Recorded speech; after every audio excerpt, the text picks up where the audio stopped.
So if the House were to flip today, then what happens? So the makeup of the committees and everything else. Already Adam Schiff, the ranking minority member on intelligence, is indicating he's going to go after the president strong on Russian meddling and all that other stuff. And that's just sort of a preview to coming attractions. Charlie Gasparino on what that shift could mean for Washington in the next couple of years. It could be pretty crazy if it does shift. Let's just say it doesn't shift. Then it's less crazy, right? Paul Ryan's retiring.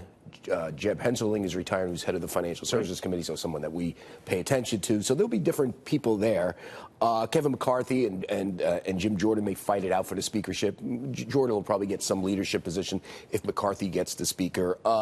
I keep hearing a guy named Frank Lucas of Oklahoma possibly as the financial services chief, but again, unclear. And it's not going to be major policy differences. If the Democrats control, then all bets are off. And these are the names you have to pay attention to: Maxine Waters, Adam Schiff, Elijah Cummings, Jerry Nadler. Nadler for judiciary, Cummings for government reform, Schiff for intelligence, Maxine Waters at financial services. And all four, from what I'm hearing from people close to them, have their guns loaded for President Trump. The conventional wisdom was that Maxine Waters, for example, at financial services, would be trying to screw the banks.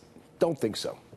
I'm not getting that impression either from the banks or for her or for people close to her. Her main emphasis will be on stuff that embarrasses Donald Trump and squeezes Donald Trump. For example, Faust Financial Services has some oversight over HUD.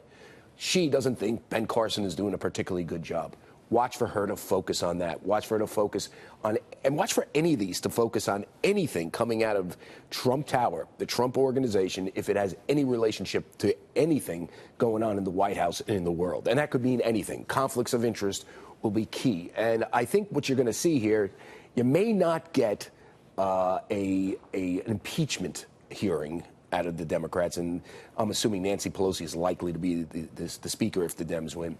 But what you'll see is, from what I'm getting, and you may get an impeachment hearing, but I think their main emphasis is likely to be on essentially roasting Donald Trump for the next 2 years. Because just as effective for them can just be one investigation after another. Because it wouldn't go anywhere in the Senate anyway. No, it wouldn't. And if the Senate stays Republican, which it likely will, then it just and it doesn't. You need 2/3 of a vote to pursue. Right, and plus, from a policy standpoint, you need the Senate to approve, right? If they want to change the banking laws or whatever. So they get a lot more juice out of setting up Trump in 2020 through these investigations. Sort of beat him up a little bit before he runs for re-election, so he could be vulnerable. But let me ask you a little bit about, I think actually what was among those saying, in the majority, we can subpoena his tax records. That's true. Can they? Yes. So he would have to comply? Well, we'll see. Maybe he could figure out a backdoor way not to comply. But, when you're in the majority, I've seen Democrats in the majority in these various committees, particularly going after Wall Street when there was some mileage at going after Wall Street back in 2008 and also back in 2002, 2001 after the dot-com bubble burst. I mean, they can investigate just about anything. They have subpoena power. They can call you to a test. Sure. I mean, it could. But they can also overreach, right? It could get pretty rough. Yeah, they could. Listen, Harvey Pitt. The reason why he almost had to resign from as the SEC, the reason why he had to resign as SEC chief, was basically because the Democrats controlled those various committees and were essentially investigating him, whether he was too close with the Wall Street firms he used to represent in private practice. I don't believe that was the case, but they turned up the heat on him enough. So these guys can play really dirty. And it's not like they're looking at minor players. They're going to go after the president. I mean, everything I'm hearing, it's, scorched earth on this guy. Investigate everything. Stuff. If you think about it, Devin Nunes ran intelligence, right? Stuff slipped, right? The Republicans wrote a report about Mueller on the Russian collusion, said it didn't exist. Well, the guy that's going to take it over now, Schiff, likely to take it over if the Dems win. And I say likely because you never know how they horse trade chairmanships. So even if they win, he might not get it, but probably will. He's going to take the opposite approach.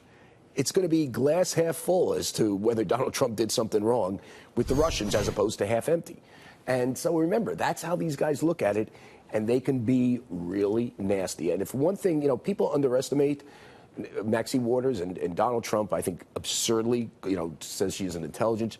This is a really smart legislator. I mean, she represents that district really well in landslides, and she knows how to do this. Yeah. And it's always dangerous when you dismiss your opponent and let them on. It goes back to bite not you. with her, not with Elijah Cummings, not with Schiff, and not with Jerry Nadler at Judiciary. Yeah, all partisans. It could be nasty if it gets to that. All right, thank you, buddy, very much. Feel better. All right.